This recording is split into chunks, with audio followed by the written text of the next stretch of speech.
Hey folks, Goofmaster79 coming at you with another video review here. This time it is the Gundam The Origin Mobile Suit Zaku.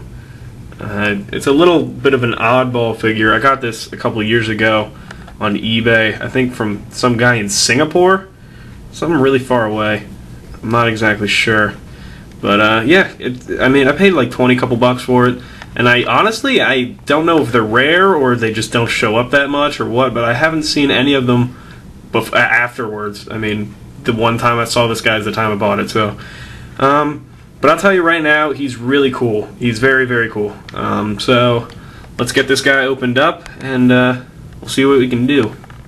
Alright, here we have him out of the box here. And as you can see, he's a little bit of a goofy kind of proportioned. And he's slightly bigger than most MSI figures, actually, in general. Here I have Char Zaku here, just the regular old Char Zaku 2, and you can see how big he is next to him. So yeah, he's slightly bigger, but I mean, pretty cool though. I like him. So you can see Char Zaku, The Origin Zaku. So yeah, pretty interesting.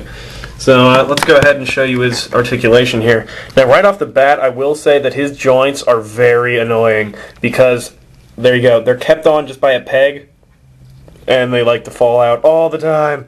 All the time, they're always falling out. But anyway, the joints aren't exactly loose. I mean, they're tight, but they just fall out, which is a little bit of annoying if you're trying to pose him or, you know, get him into a pose with his legs just constantly just falling off. So, but maybe that's just mine. I don't know. So yeah, he's got a double ball jointed neck, which is a really interesting double ball joint because like it extends like that, so you can, you know, it's weird, but ball joint at the connector and then a ball joint down in there.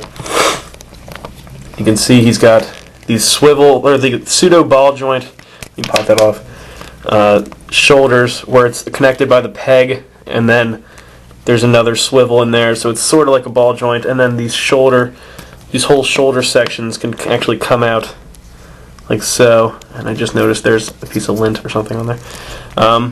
Yeah, geez, dust or something.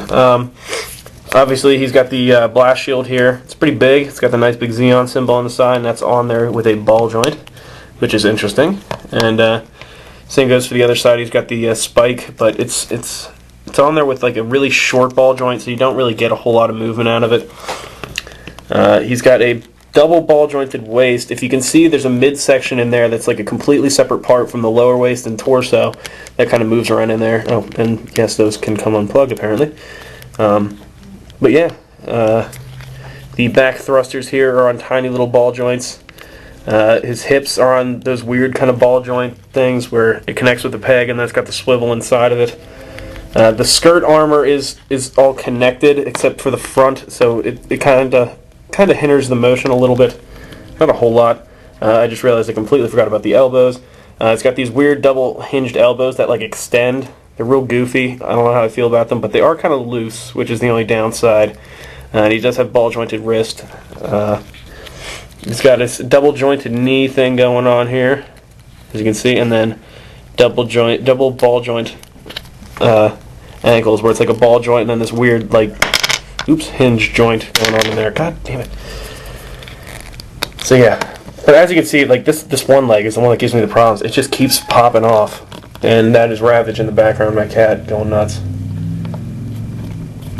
So yes, he's very interesting to say the least, but pretty shoddily put together.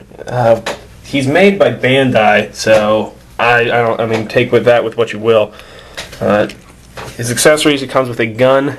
Oh, sorry, a gun here. The little handle can flip out, and it's got the extra hand that's like molded onto the gun itself. Like it's separate, but I don't know. It came packaged like this because the thumb and the fingers are connected there. So that can connect. You know, this little thing can move. The optic.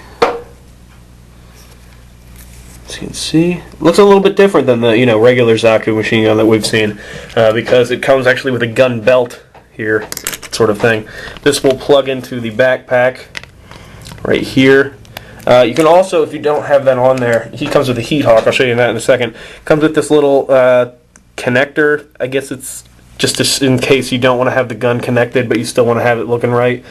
But yeah, you plug this into the back here. Sorry if you can't see that, I just realized that. Yeah, go ahead and plug that in, and then bring this around. Switch his hand out.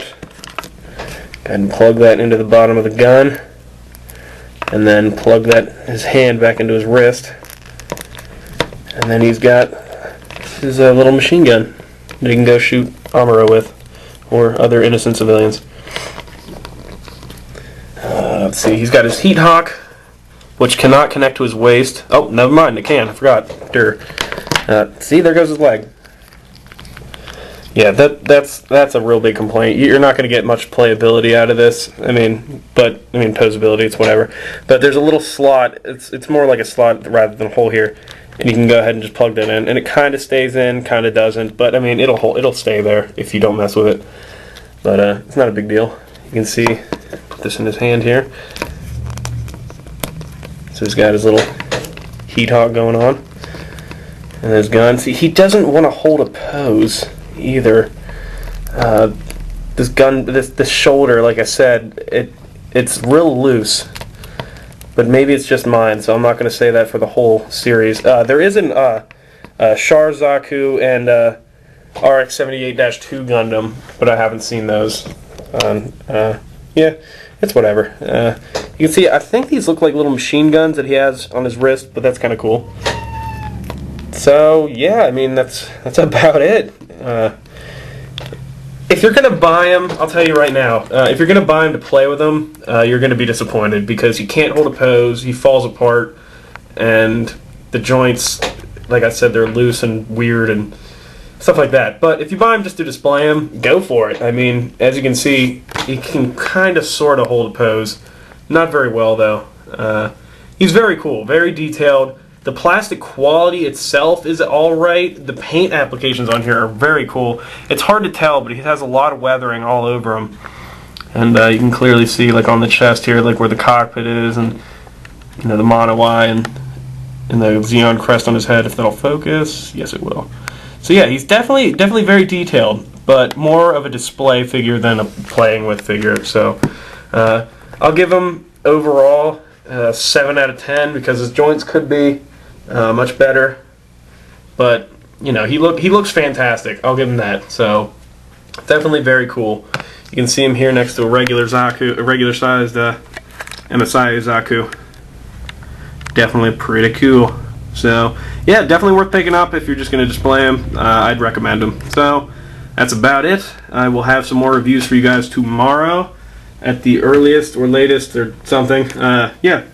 So send me requests. I'm not sure what I'm going to review. I have lots of, mainly the same stuff. I haven't really gotten anything new, obviously. I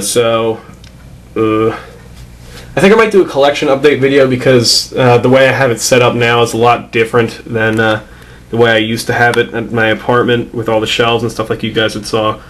And since then, since I did that video, I did get a lot more stuff.